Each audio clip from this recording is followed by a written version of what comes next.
A single sentence. That was all it took to ignite one of the most explosive royal controversies in recent memory. After years of investigations, countless interviews, and thousands of hours digging through the hidden corridors of royal life, one respected biographer arrived at a conclusion so shocking that it continues to haunt every chapter of this story. According to his assessment, Meghan did not see herself as a duchess. She did not see herself as the wife of despair. In her mind, she believed she should have been the future queen. And if that belief was real, then suddenly every argument, every clash, every public appearance, every cold stare, every royal fracture begins to look completely different. I think he thinks she's dreadful. And she has behaved dreadfully. I think that he saw her as not...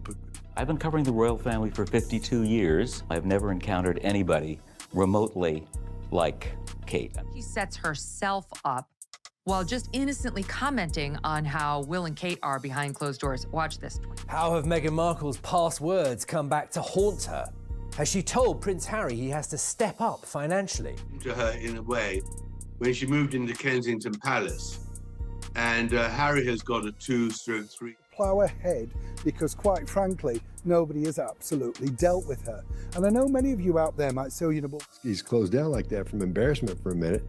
He's totally open. We're just seeing that's nothing planned there. In other words, everything. Me to use this. Brainwashed. What? Brainwashed. The second word I was gonna use was whipped, Angela. I mean, it's what everybody. The Queen, Camilla, said that Harry had been brainwashed by Meghan, and that in fact members. The Sussexes by Meghan Markle's arch nemesis, journalist Tom Bower. Now Harry is.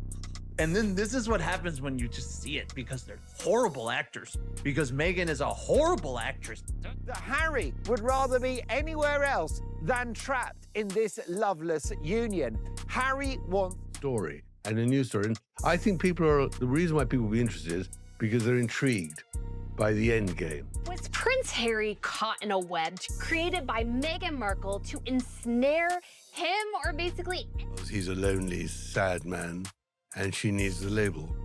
And I don't think there's some unbelievably... I guess I'd started to understand very quickly that the formality on the outside carried through on the inside. In their mother's name, and both William and Harry support it, but because of that... went postal. Well, we know that he's got mental health and psychiatric issues. This guy has lost. The deeper you look, the more unsettling the picture becomes. Because this was never just a story about celebrity entering royalty. It was a collision between expectation and reality. One side represented centuries of tradition. The other arrived with global attention, Hollywood confidence, and ambitions that some insiders believed stretched far beyond the role she had actually been given. And according to those who watched from the inside, the first warning signs appeared almost immediately. To understand why tensions exploded so quickly, you have to return to Kensington Palace, not to a dramatic public event, not to a newspaper headline, to a corridor, a simple corridor separating two royal households. On one side stood the residence of William and Catherine, the future king and queen. Spacious, prestigious, symbolic. On the other side lived Harry and Meghan, still privileged, still royal, still extraordinary by any normal standard. Yet according to accounts later described by investigators, that arrangement became a source of immediate frustration. Because they have nothing to offer. The problem with Meghan and Harry is that they're one-horse race. What made the situation remarkable was not the residence itself. Most people would have considered it a dream. The issue was what it represented. Inside royal life, location often reflects hierarchy. Status is built into every detail, every title, every duty, every room. And insiders claim Meghan looked across that corridor and saw something she believed should have belonged to her. The difference was not measured in square footage, it was measured in power. According to the narrative later presented by royal observers, Catherine recognized the tension almost immediately, not because anyone announced it publicly, not because of a dramatic confrontation, but because patterns began forming. Small moments, quiet reactions, expressions that seemed to reveal deeper frustrations beneath the surface. Catherine, known for her calm and disciplined approach, reportedly saw someone who was struggling to accept the limitations of a role that would always stand behind the future king and queen. That is where this story begins shifting from palace gossip into something much bigger. Because if someone enters an institution institution, believing they deserve a higher position than the one available. Every interaction becomes loaded with meaning. Every comparison becomes personal. Every protocol feels like an obstacle. Observers would later argue that Meghan possessed qualities impossible to ignore. She was charismatic, stylish, confident, media savvy. She attracted headlines effortlessly. Cameras followed her everywhere. Public fascination exploded. For a brief period, it seemed she could command as much attention as anyone inside the royal family. But attention and authority are not the same thing. Popularity and succession are not the same thing. And according to critics, that distinction became increasingly difficult to accept. Meanwhile, Catherine continued doing what she had always done: watching, listening, saying very little publicly. While newspapers focused on fashion, smiles, and public appearances, those inside palace circles allegedly saw a different battle unfolding beneath the surface. Not a battle fought with words, a battle of positioning. The claims grew more dramatic as time passed. Some analysts pointed toward similarities in clothing choices, others pointed toward public presentation. Gradually, a theory emerged among critics that Meghan was not simply building her own royal identity. She was attempting to compete with the woman destined to become queen. Whether fair or unfair, those perceptions spread rapidly. And once such ideas take hold inside royal circles, they become nearly impossible to erase. Then came perhaps the most explosive claim of all: the suggestion that William himself had seen warning signs long before the public did, long before interviews, long before documentaries, long before California. According to accounts repeated by biographers and royal commentators, William formed serious doubts early in the relationship, doubts that reportedly led him to have difficult conversations with Harry before the wedding ever took place.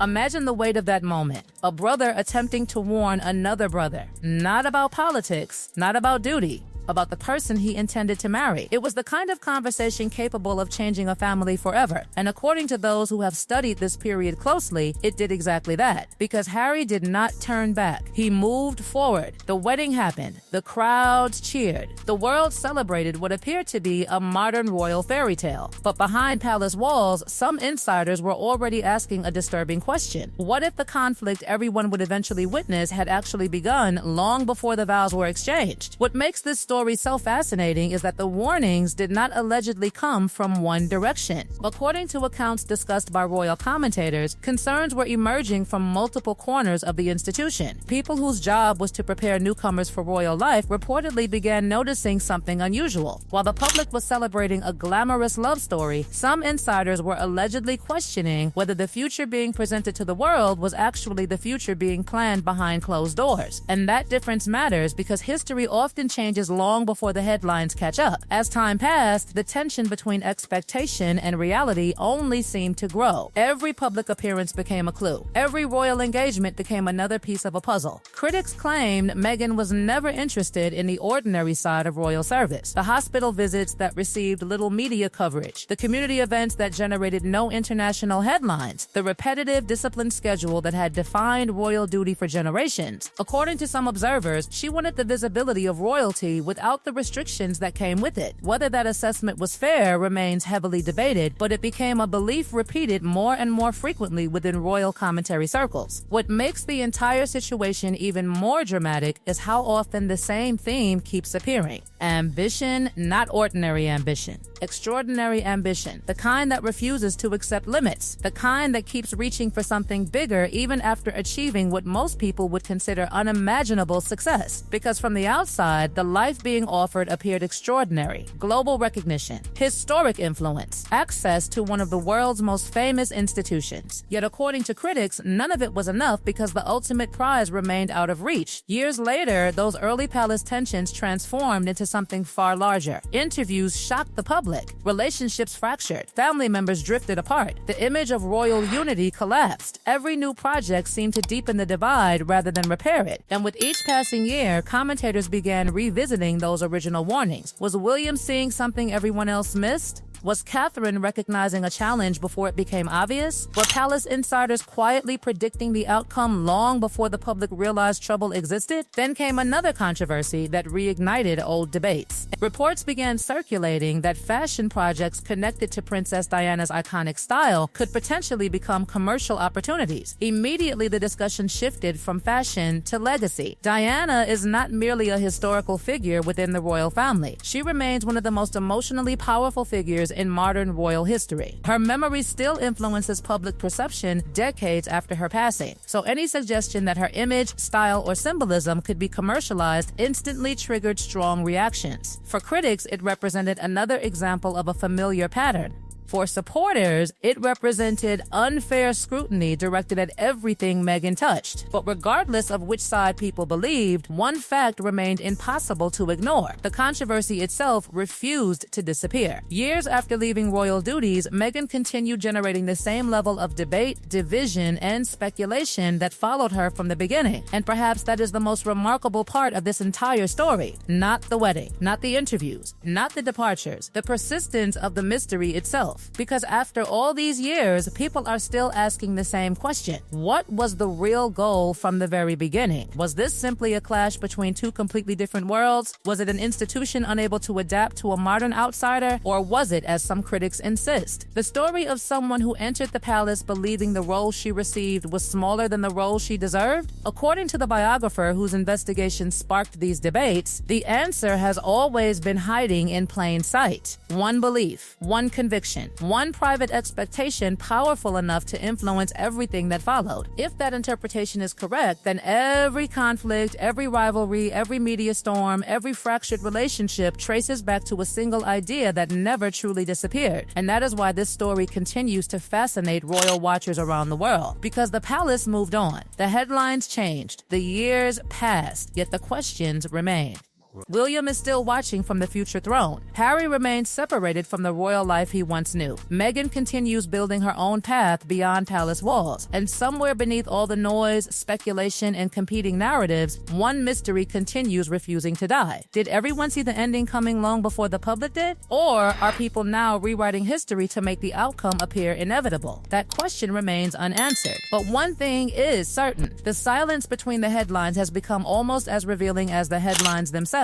And until those questions finally receive an answer, this royal saga remains far from over.